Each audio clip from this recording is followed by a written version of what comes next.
Hey guys,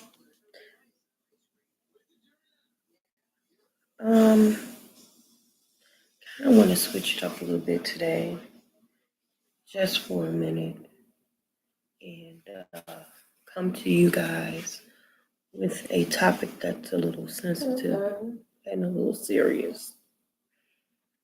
As you know, I've been doing a lot of reporting For a while, on I've been for me, like um, like to have for everybody else.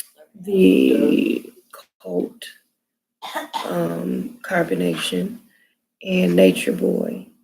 Want a And white to drink? Why do I want it? I if do. you guys I don't know which one know, it is. I'm sorry, my baby is going to I sleep. know that. Um, it's my baby. I'm putting her to sleep, and sometimes she talks a little bit while she's going to sleep. But again, you know the disdain that I have for Nature Boy and for the entire cult movement. Period.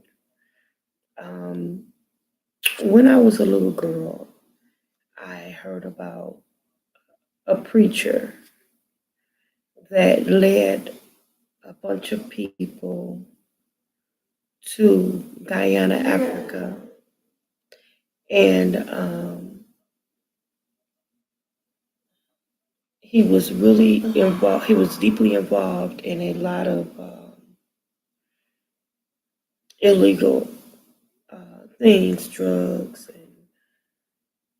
embezzling money from the people that were in his movement, and beating them, and he was sleeping with young girls and impregnating them.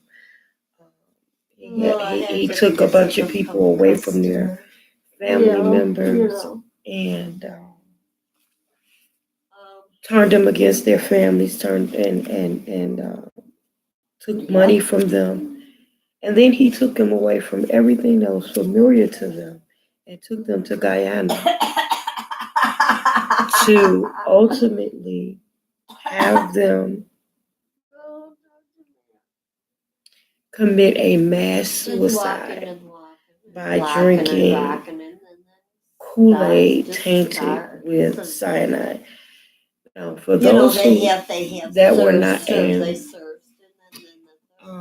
willing to drink the cyanide, I'm sorry, for those who were not willing to drink the cyanide poisoning, he had them shot and killed. Okay, there were some people that actually made an escape. The federal government did get involved. The embassy got involved, but it took a lot to get someone to go all the way to Guyana, Africa, to try to retrieve these people. But for much of them, over 200 some odd people, it was too late. The situation with Nature Boy, the situation with Nature Boy is very similar. Okay. It is alleged that Nature Boy has several, not just one, but several communicable diseases that he has knowingly had both bisexual relationships with both men and women, and um, and was what some people call gay for pay, allegedly. Well, no, this is by his own admittance. He was prostituted. He was a male dancer, a stripper, a barber, but more than anything, his major career was a career criminal. And he was conning people out of money from hundreds to hundreds of thousands. Okay. Um, This man is the leader of one of the largest sex cults that a single man has ever operated. Um, and by that, I'm saying that in within, it is alleged that, or reported by one of the ex-cult members, that they have seen more than 70 members in and out of his cult within a year's time.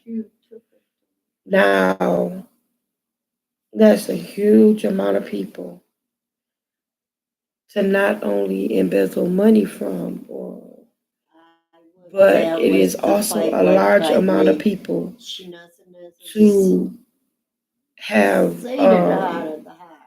slept with, especially knowing that you are infected, that you are infected. It's okay, baby. It's okay, mama.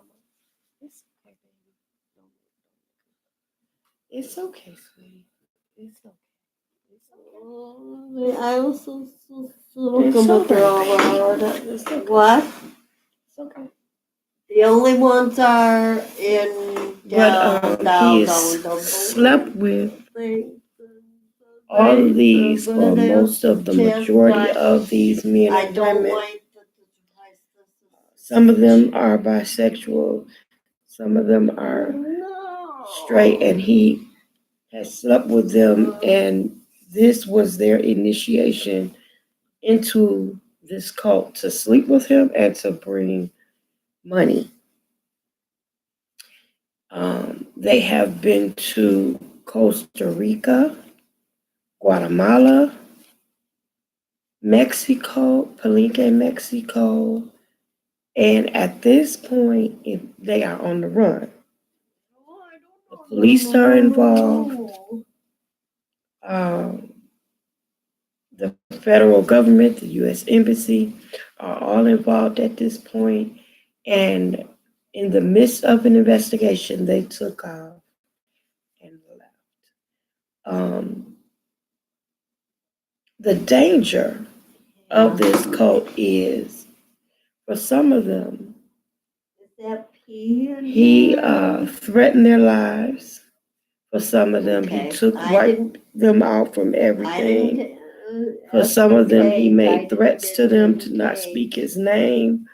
For some of them, he gave them a difficult time to break away from the cult. For some of them, he harassed. And for some of them, he gave them something to go home with that they'll never forget, which has been alleged to have been HIV, herpes, syphilis, just to name a few. Now, the greatest concern for me and many others is the fact that babies are being born out of these relationships, that not only babies are being born, but also that these people are coming back into the United States, back into society, intermingling with unknowing people when they are infected, and they are spreading these diseases back to unknowing people, and that's not right. This is just going to be part one for this evening. I'll be back with part two, and we're going to get into the makings of a cult. What does it take to make a cult? What does a cult consist of? What are their targeted populations? What is a cult leader? What does that consist of? How does cult begin? And what do they expect, and things of that nature. So one of those people that actually lost her life was one of the elders of that group. Now, when it comes to elderlies and babies, that's where I have a huge problem. For most of the people that are attracted to cults or that are manipulated by cult leaders, they're vulnerable in some way or fashion. They're elderly. They're disabled or something. So we're going to get into those details a little bit later on. I'll be back with part 2 of this cults and Q. And of course, my concentration is on carbonation, but this would affect any cult or cult-like relationship. Thank you. Be back.